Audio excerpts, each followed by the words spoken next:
Antoinette.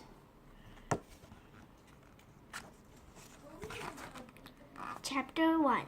Little Antoine. "It's been snowing all night," cried Antoine, the youngest Archduchess of Austria, as she pulled back the heavy, embroidered curtains. "Let's throw some snowballs before breakfast," said her sister Charlotte excitedly. "Mother's meeting a Spanish diplomat this morning. She won't even notice we've gone." They quickly dressed in warm furs and ran down the castle stairs. The sisters were inseparable. Their real names were Maria Carolina and Marie Antoinette, but everyone called them Charlotte and Antoine. They spent their days dancing, playing music, and racing around the gardens of their 3 royal castles. Their only worry was pleasing their mother, Empress Maria Theresa. Luckily, with 4 sons, 7 daughters, and an empire to run, the Empress had little time to spare. They only really saw her at dinners and concerts, when they had to dress tidily and behave like adults.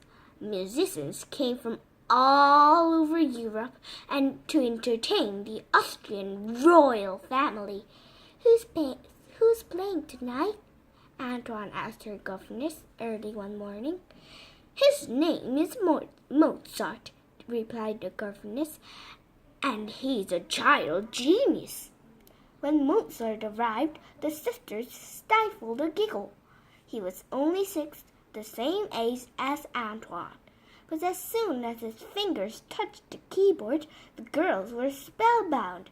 "Bravo!" called their father, Emperor Francis. Bravo! "Bravo!" cried their father, Emperor Francis, when Mozart finished. The young boy jumped up, bowed, ran to the Empress, and sat on her lap. It was such a funny sight. Antoine and Charlotte couldn't help giggling again.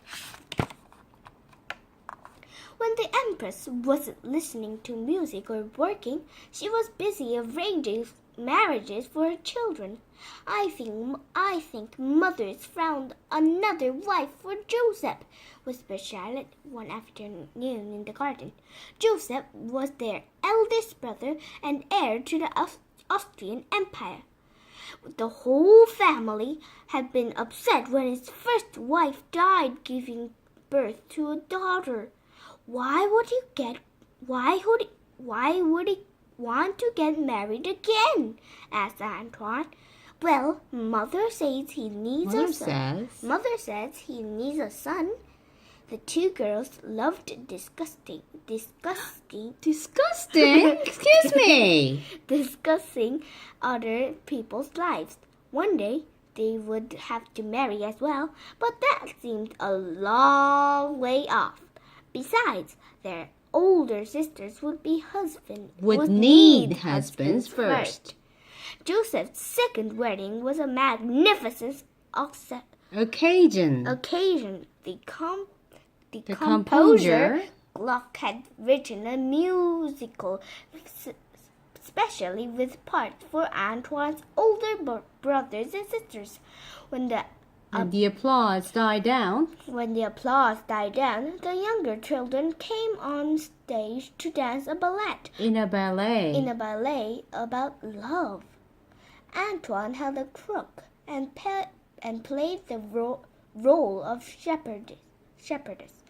She stood very straight and kept her chin raised, just as her dance teacher had taught her.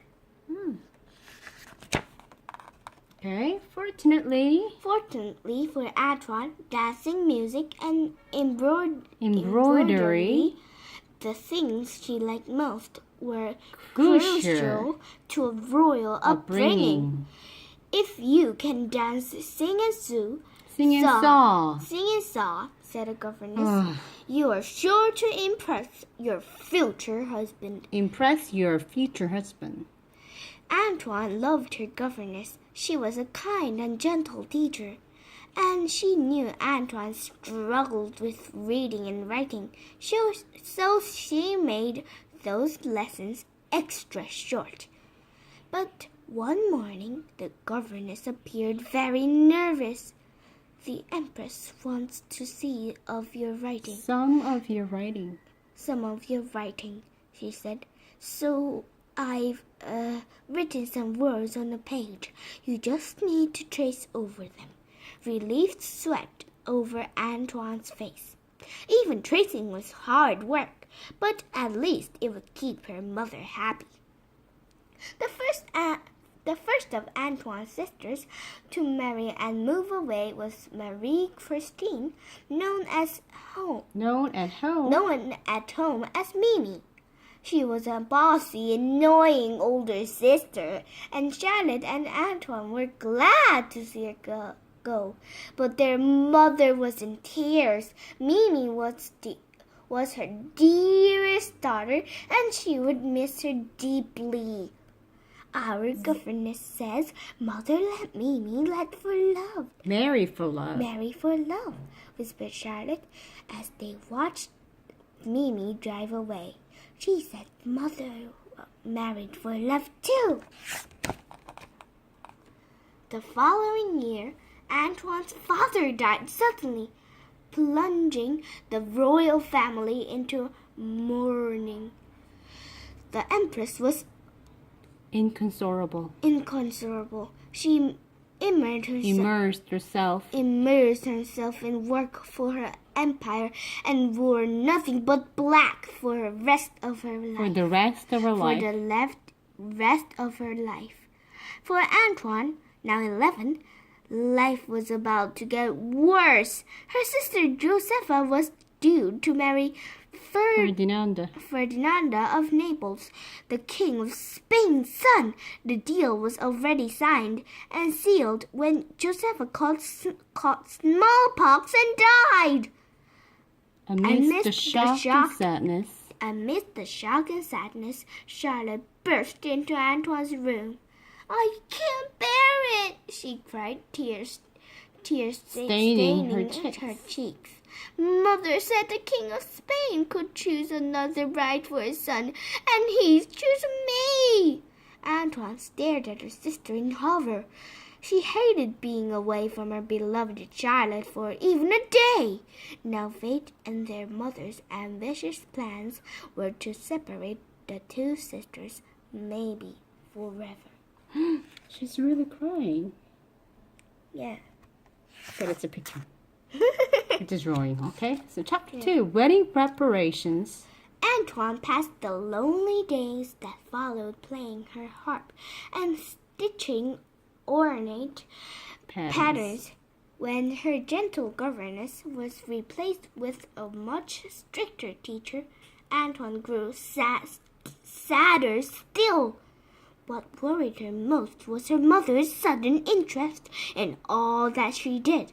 How she dressed, how she walked, how she wore her hair, even Every detail was scrutinized. "We really must sort out your crooked teeth," announced the Empress soon after Antoine's 12th birthday. Crooked teeth, announced the Empress soon after Antoine's 12th birthday, "and your uneven hairline." For 3 months, Antoine had to wear metal wires around her teeth.